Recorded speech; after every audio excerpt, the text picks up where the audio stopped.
Hi everybody, welcome back to the Sonic Chronicle. My name is Owen, and we're back with another episode of the Release Radar review series that I do here on the channel. And today we have a pretty mild Release Radar here. It doesn't look amazing. I say that for a few reasons. One of the things is that when it comes to my Release Radars, I like to have, ideally, a lot of unheard of acts. But there are quite a few acts on here that I have heard of, which is one of the problems. And the second problem is that the acts that I do know of on here that I've heard of, not overly enthused by in a lot of ways. You can see here at the top of the list we've got Johnny Cash here, which is interesting. We've got Kneecap here, and I've gone off Kneecap a little bit, to be honest with you. And further on down the list we've got Fontaines, who I know people loved at Glastonbury over this past weekend. Dating the video a little bit. But yeah, for me, I kind of can't get past the fact that they're a bunch of South Dublin boys named Green. They're singing songs about being a disaffected youth and a demographic that they don't seem to belong to, and it comes across as a bit disingenuous. Anyway, with that said, before we get into the music itself, be sure to hit the like button if you like what I do here. Make sure to leave me comments in the comment section below if you think that I've gotten anything wrong, I suppose, about Kneecap or about Fontaines. And, if you like what I do generally and you want to keep track and tabs of these videos as they come out, hit the subscribe button. It helps me out massively. Anyway, let's get on. Let's talk about some music here. We're going to listen to Hello Out There by Johnny Cash, which is a little bit unexpected, considering Johnny Cash is very dead. So songwriter, what's this? Okay, I'm not getting any information about this album here, but let me see if I can look this up here. It's cool art though. Yeah, it's cool. Okay, 5th posthumously released studio album by Johnny Cash. Let's see here. The 11 original songs by Cash. Album's lead single is Well Alright, was released in April 23rd, 2024, and we're obviously quite a bit removed from that date. Hello Out There has been dated back to the 70s. It does kind of sound a bit like the Traveling Wilburys kind of era of Johnny Cash. Like I could hear backing vocals by the man himself.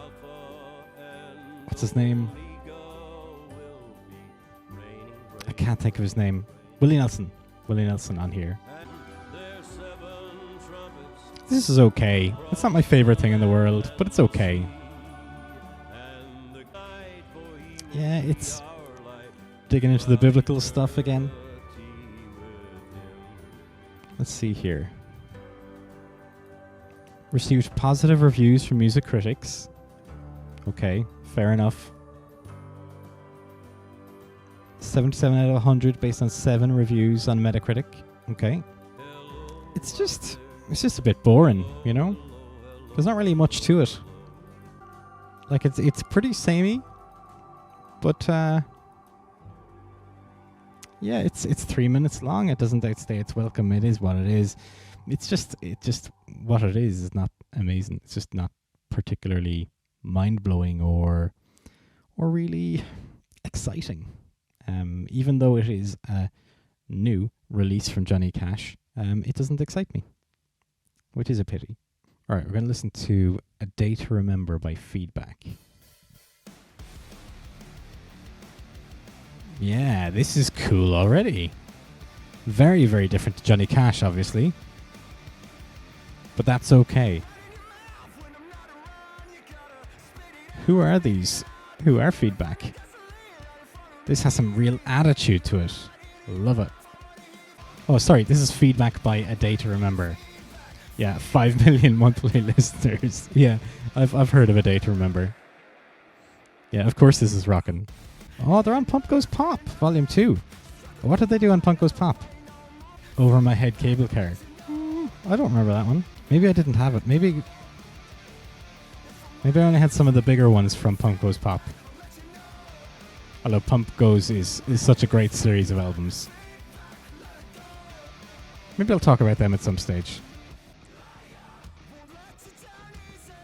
It's a cool song.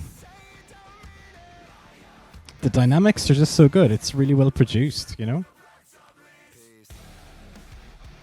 Stuff like that as well. Just those little boop. And then a vocal line.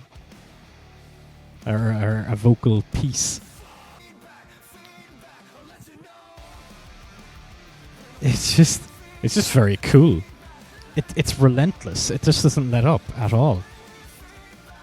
And that's kind of the music that I love. Like, I would stick this on a running playlist, and this would absolutely keep me going. I think it's going to stop dead at the end, though.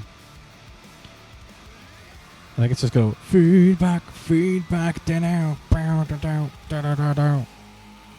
Something like that. Oh, it's a bit of a lame ending, which is a pity. Like, I could have done without that. You know, like, I don't think it needed the strong language there. Like, it's got plenty of attitude as it is. Like, it's got buckets of it. And that just kind of feels like a little bit of a cop-out, to be honest with you. It's, yeah, disappointing. A bit of a letdown, considering the breakneck pace that had been going at up to that point. Let's move forward. Let's listen to On the Line by Trouble on the Outskirts here. Immediately kind of reminds me of like an anime intro. I'm kind of waiting for a Japanese girl to start singing over this. And I get this instead. But this is good. This is cool. Like, I love anime intros. Although this would probably be like a slice of life style in anime. You know what this kind of reminds me of? It kind of reminds me of Stephen Lockhart a bit. If you haven't heard of Stephen Lockhart, I have listened to quite a bit of his music on this channel. I've even made an individual video about one of his latest releases. This is Hope Beyond Hope, which you should check out if you haven't already. But yeah, it's that kind of style, but obviously electric guitars rather than acoustic guitars. Oh, they only have 1,100 monthly listeners. Where are they from? Victoria, BC. Okay. I would have thought that with them being from Victoria, BC, that, you know, maybe they would have already had like. Well, I suppose it's coming from a place of ignorance. Maybe when I say that, I would have expected that it would have been easier to cultivate their following, but that's just because, or my assumption based on the size of the city and I suppose the scene that's over there, or what I understand the scene might be like over there. How many streams does this song have actually? 3,609. That's okay. This is a neat solo though. Very emotive. Suits the song. Not fancy for the sake of it. But there's a great feel, a great touch to this play. A very, like a very soft touch. I like this a lot, actually. A real fragility to that solo, but clearly a confidence there in terms of the person that wrote that guitar solo, in terms of them understanding the notes. Good, very good. I like that a lot. I like that song a lot, folks. And you know what? I think that for the first time in a couple of weeks, I think I'm going to give that the Sonic Chronicle seal of approval. I've liked that enough. I couldn't find much wrong with it, to be honest. I thought that it was really good, really well put together. And that guitar solo was really good. Very, very self-aware, I suppose, guitar solo, if that kind of makes sense, which it probably doesn't. Great job, Trouble on the Outskirts. I hope that your listenership goes up, because if you keep producing songs like that, you know, you definitely deserve it. All right, let's try Purple Gas by Zach Bryan and Nolene Hoffman. Ooh, an Americana-style song? I've got plays for purple gas, about the only break I think a friend of mine was talking about Zach Bryan literally the other day. They were recently in Memphis, and I think they saw him play in like the Bluebird Cafe or something, I think they said. 32 million monthly listeners. Jesus Christ. Nolene Hoffman here is doing a decent job. But I don't think she's gotten the harmony quite right here. I mean, it is a harmony, but I don't think it's quite... It's not what I would do, I suppose, in terms of the harmony. But I suppose that's the beauty of music. There's a lot of different ways to cut that cloth and to skin that cat, which is purely an expression. I like the brushes in the background. It's very simple. And of course the bass there as well. Very, very low in there, but just very subtle, but just enough to make its presence known and to really bolster that sound. That's a nice timbre to his voice. I think Nolene kind of sounds like a little bit like Miranda Lambert in some places, which isn't, you know, a slight in any capacity. Yeah, that's a fun one. Well, I say fun. It's a nice one. It's a nice song. I quite like it. It's not going to go onto the Sonic Chronicle highlights playlist, although I really should have put that song, On the Line by Trouble on the Outskirts, on there when I give the Sonic Chronicle seal of approval. But Purple Gas doesn't get on there. But it's a nice song. I like it. I wouldn't skip past it, I don't think, if it came onto a playlist. I think I would just sit there and enjoy the simplicity of it and what it is. We're going to skip past Get Back Again by the Tragically Hip, and we're going to skip past Luke Combs, because I think Purple Gas by Zach Bryan and Nolene Hoffman has met our country/Americana quotient or quota for this video. So we're going to jump forward. We're going to listen to Myles Kennedy, because this guy's a little bit more rockin'.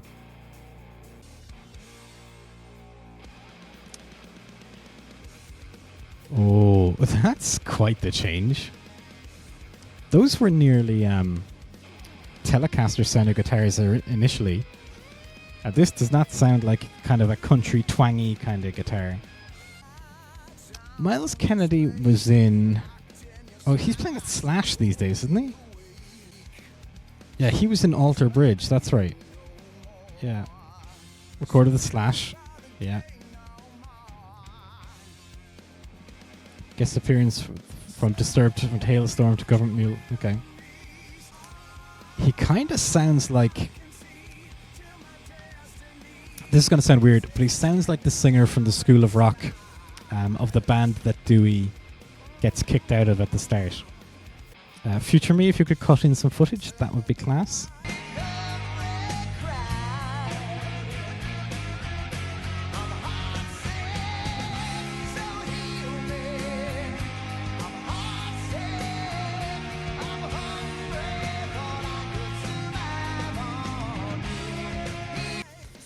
But that guy is also an excellent singer in his own right. He was the original singer as...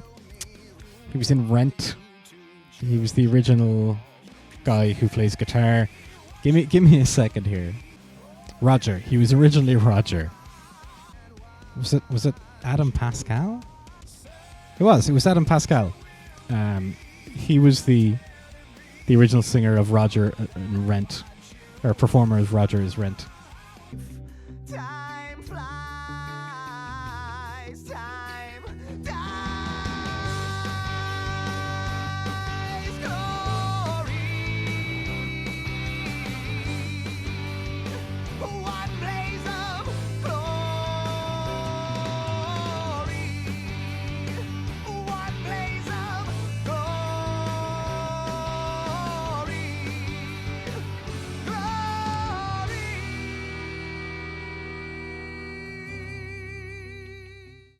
As Roger, of Roger in Rent, and then he was in the School of Rock, and obviously the film version of Rent as well. So yeah, this guy Myles Kennedy kind of sounds like him. Again, not an insult in any capacity. Anyway, this song is kind of cool, I guess. Oh yeah, the other thing about Adam Pascal, he was also briefly in the MCU, in the Marvel movies. He was sang the song "I Can Do This All Day." Future Me cut in some footage of "I Can Do This All Day."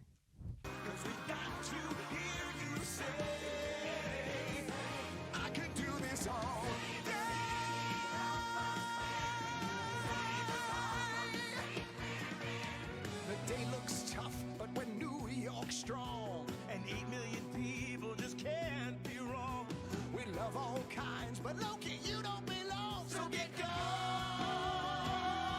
It was in the Hawkeye series that had the musical. Anyway, that's not important. What is important, though, is that despite my initial misgivings, this has actually turned out to be a reasonably good release radar from Spotify this week. That, yes, Johnny Cash was a bit old hat, and it's not necessarily something that I would go out of my way to pursue or to go look for. We did get...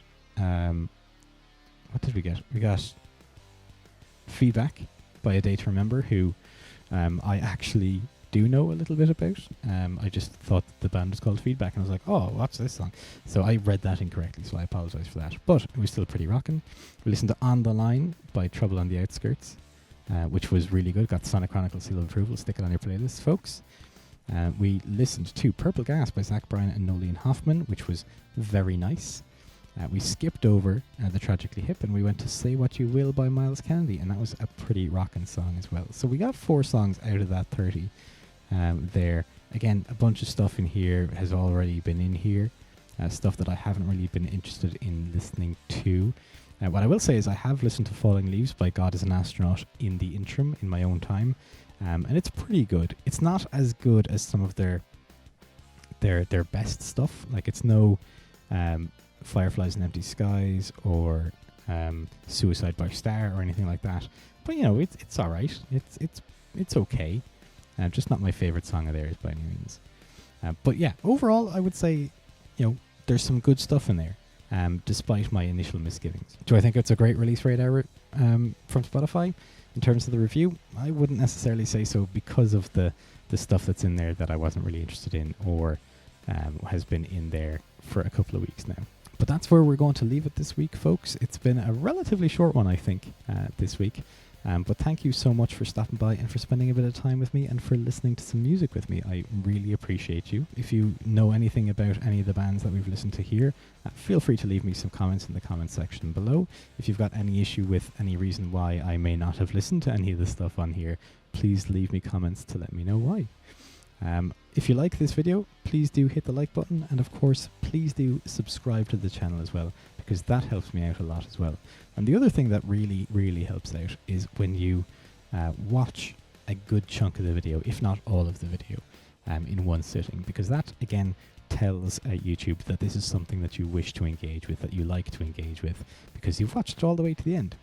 So if you could do that for me, that would be great as well. For now though, that is it for this week. Thank you so much again, and I will see you in the next video. Bye bye.